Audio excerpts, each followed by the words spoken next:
Hello, hello. Mel here in Myanmar.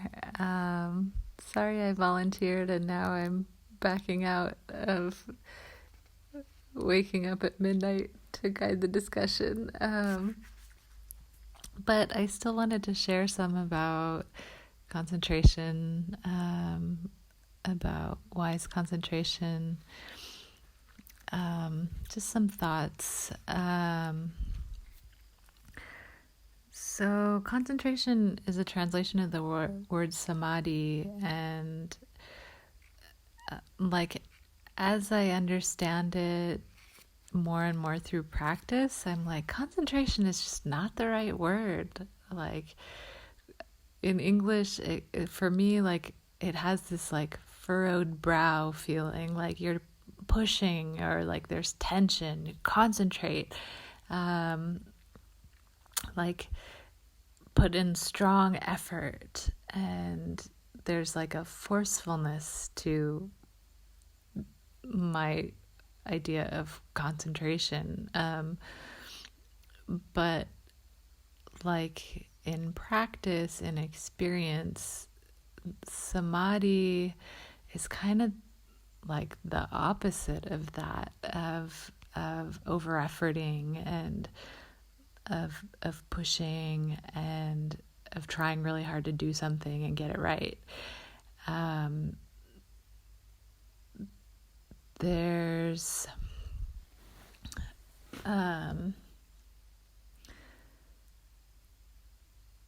like in trying to develop samadhi, or trying to develop a steadiness of mind and a unification of mind on the meditation object. But for that to happen, there's like, rather than this kind of like grabbing at something, like concentrating and making it happen, it really happens naturally when we're letting go, when we're in a state of like relaxing into the breath, if we're using the breath as the object, just like relaxing the body and relaxing the mind, and then letting go of all the thoughts and stories and everything else that habitually pops out of the mind. Letting go of any other physical sensations, letting go of the stories of our lives and of the world, the eight worldly winds, like our stories of gain and loss, and pleasure and pain, and praise and blame, and fame and disrepute. Just letting go of all those things, letting go of the five hindrances.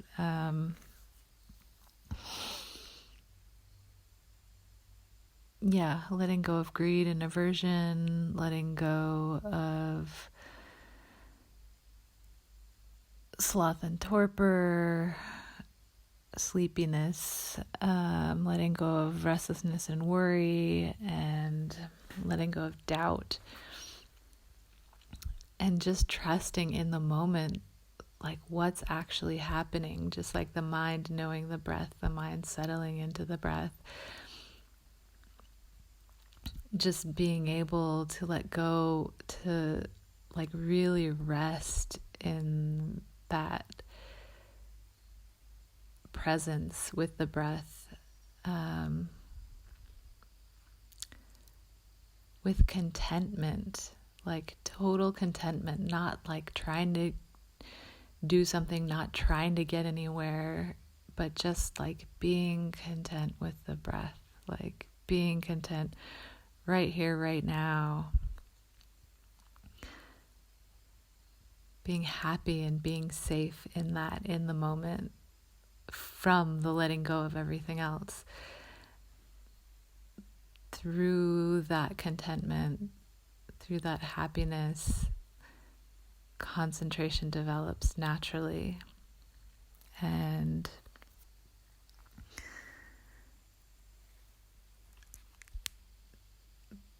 there's really specific things.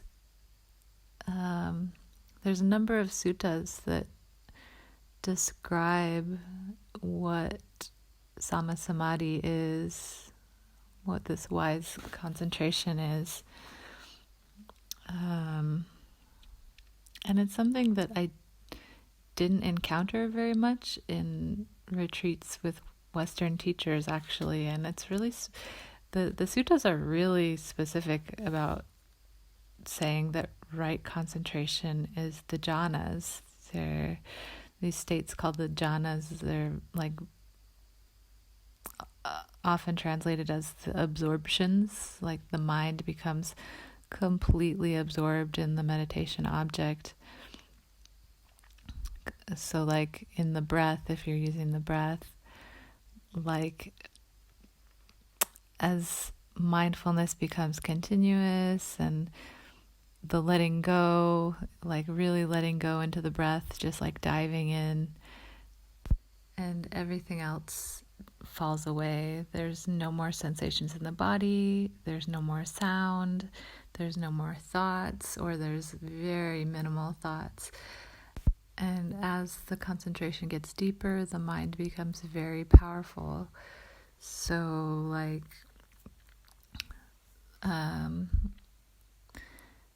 in the Buddha's story of his awakening, the night of his complete liberation,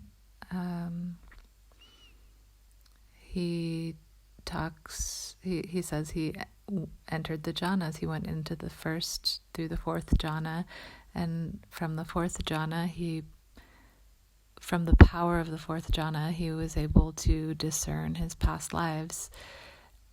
And in the first watch of the night, and then in the second watch of the night, he discerned beings arising and passing throughout samsara. And then in the third watch of the night, he discerned the truth of dependent origination. These steps, 12 steps that start with the root ignorance and that lead all the way through the next round of rebirth. And all of these things are actually things that people today are able to discern and practice. At the monastery where I practice, all the advanced meditators who've mastered the jhanas, the four jhanas, are able to witness their past lives and discern beings both in the human realm and other realms, and the truth of dependent origination. And so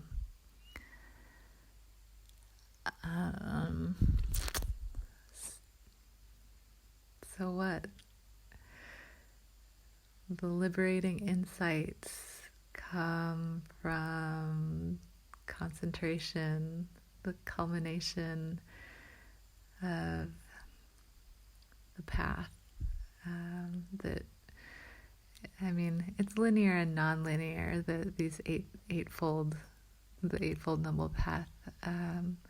Like the more concentration develops, the more purified one's view becomes, and you start. You can say you started over, but maybe think of it as a spiral, like continually spiraling upwards until perfect wisdom and clarity has been developed. And it's possible for you, and it's possible for me. And the Buddha said, if it weren't possible, I wouldn't tell you to do so. And he also commonly said, Ehipassiko, come and see for yourself. So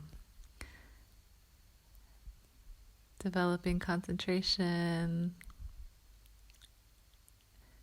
is really important and really wonderful, and blessings to all of you and your practice and your loved ones, and I hope to practice with you in the future. I'll see you all probably online in August when I get back to California. Much, much, much love.